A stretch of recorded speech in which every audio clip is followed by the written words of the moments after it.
presented by Rangila Films.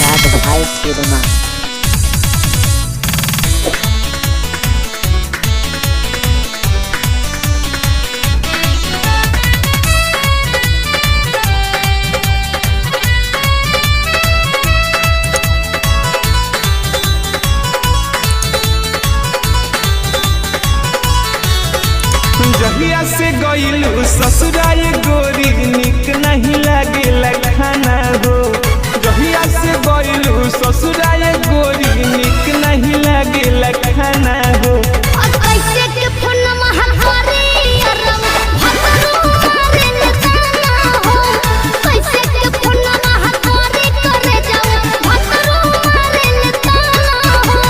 जहिया से गइलू ससुराल गोरी निक नहीं लागे खाना हो। जहिया से गइलू ससुराल गोरी निक नहीं लागे खाना हो।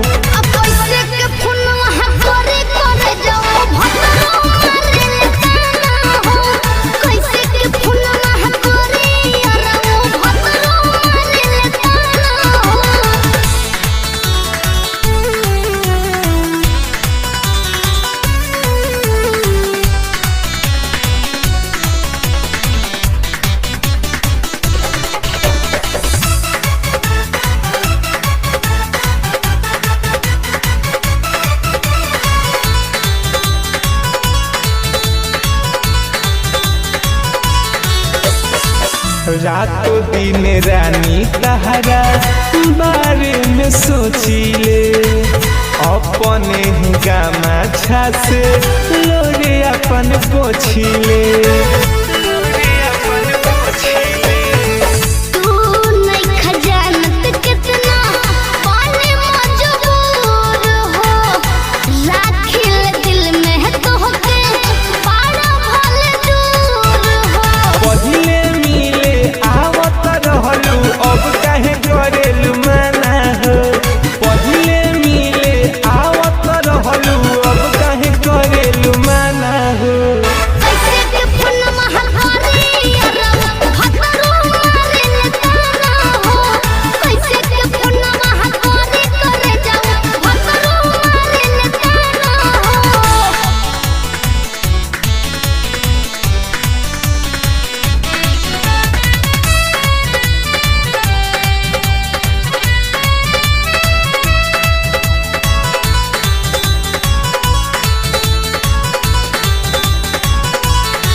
याद पार मिले खाती आवत रहलू रात में, भोर हो जात रहे मीठी मीठी बात में।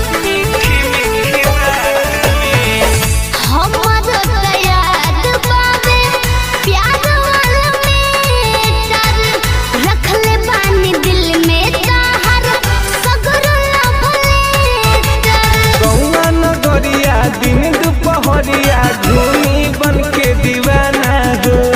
गौआ नगरिया दिन दुपहरिया घूमी बन के दीवाना हो।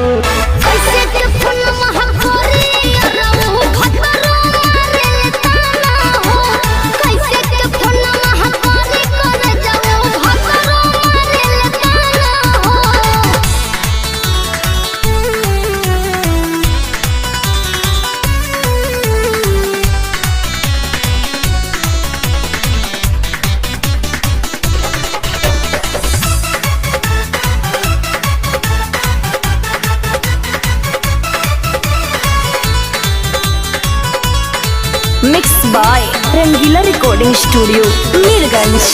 रातों दिन सपना में तोहर फोटो देखिले, दिल के भीतरिया तोहर रूपवा नी देखिले।